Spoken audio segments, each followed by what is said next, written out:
आज बहुजन समाज पार्टी के प्रत्याशी के तौर पर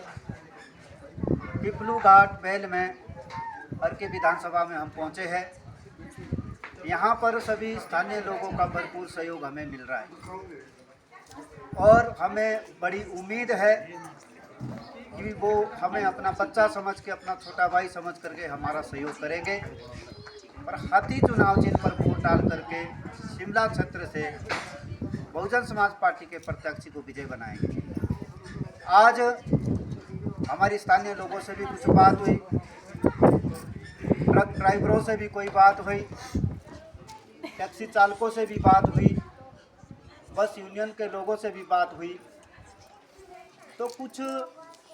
बड़ी ऐसी बातें सामने आई है कि हिमाचल प्रदेश में प्राइवेट सेक्टर में काम करने वाले जो हमारे ड्राइवर साथी है, चाहे वो बसों में काम करते हैं,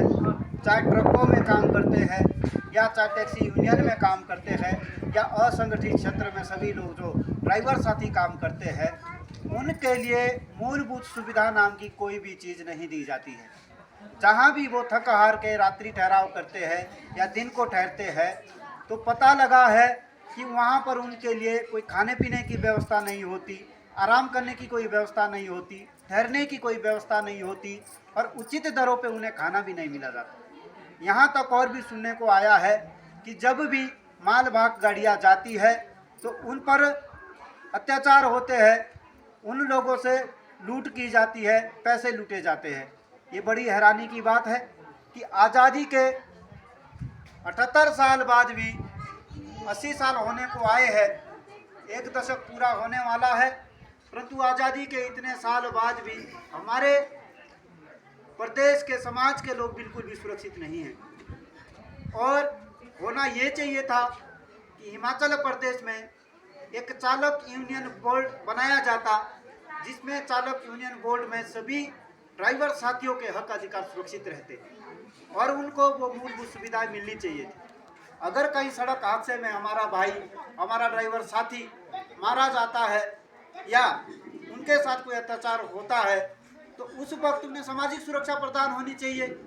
और साथ में अगर सड़क हादसे में किसी की मृत्यु होती है तो उनके भी परिवार होते हैं, उनके भी बच्चे होते हैं, उनकी पत्नी, माता, सब परिवार उनके ऊपर निर्भर होता है, तो उनको उस सड़क हादसे में उचित मुआवजा होना चाहिए था, ताकि उसका परिवार भी अच्छे से जीवन स्तर जी सके। तो ये सारी बातें सुनने को आई है। और सबसे बड़ी हैरानी की बात है कि भारत के संविधान में ये सुनिश्चित हुआ था कि 8 घंटे तक काम कराया जाएगा और 8 घंटे जब काम करेंगे तो उसका उन्हें श्रमिक भी दिया जाएगा। परंतु यहाँ पर सुनने को आया कि 18-20 घंटे रात दिन हमारे truck driver, taxi driver, bus driver और अन्य असंगठित क्षेत्र के जो ड्राइवर साथी है, उनसे बेलों की तरह काम कराया जाता है, रात दिन काम कराया जाता है। एक हिसाब से जैसे बेगारी होती है उस हिसाब से कराई जाती है, परंतु उनको वो मूलभूत सुविधाएं नहीं दी जाती। और जब 8 घंटे काम करने का तौर तरीका सुनिश्चित किया है तो वो सिर्फ 8 घंटे ही होना चाहिए। वो भी आदमी है, वो भी थकते हैं, उन्हें भी सभी प्रकार की सुविधाओं की ज़रूरत है, उनका भी घर परिवार है, तो उन सभी लोगों को वो सारी सुविधाएं दी जानी चाहिए। और इसके लिए प्रदेश की कांग्रेस सरकार, प्रदेश की भाजपा सरकार, इन दो सरकारों का बड़ा रोल है। ये लोग आज भी पिछड़े हैं, इनको मूलभूत सुविधा नाम की कोई चीज़ नहीं है। और ये सारी चीज़ें, चालक कल्याण बोर्ड बनना चाहिए था, उचित मुआवजे का प्रावधान होने चाहिए था, और सड़क हादसे में अगर किसी की मौत होती तो वहाँ पर भी उनकी सहायता की जाती और इनके घंटे काम करने के सुनिश्चित किए जाने चाहिए थे। परंतु सुविधाओं के नाम पे उनको कुछ नहीं दिया जाता। पर मैं विश्वास दिलाता हूँ कि अगर बहुजन समाज पार्टी का प्रत्याशी यहाँ से जीत के जाता है और बहुजन समाज पार्टी की सरकार बनती है, तो पूरे तौर तरीके के साथ उनको सभी प्रकार की मूलभूत सुविधाएं दी जाएगी। हमारा कोई घोषणा पत्र नहीं निकलता, भारत का संविधान ही बहुजन समाज पार्टी का घोषणा पत्र है। और हमारा संविधान पूरे देश दुनिया में सबसे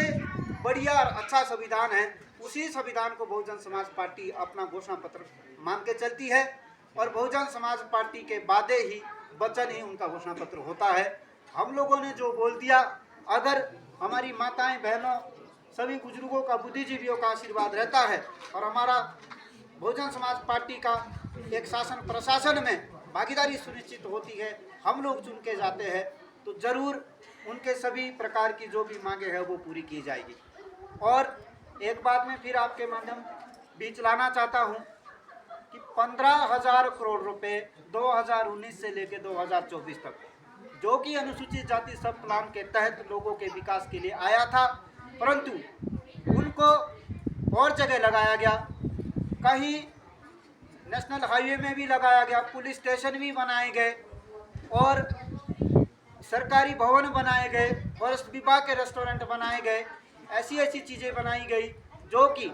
अनुसूचित जाति के विकास के लिए, मुझे लगता है सारा पैसा जो अनुसूचित जाति के विकास के लिए लगना चाहिए था, उनकी पढ़ाई लिखाई में लगना था, उनके कच्चे घर पक्के होने चाहिए थे, उनके प्रांगण पक्के होने चाहिए थे, उनके घरों की छतें पक्की होनी चाहिए थी,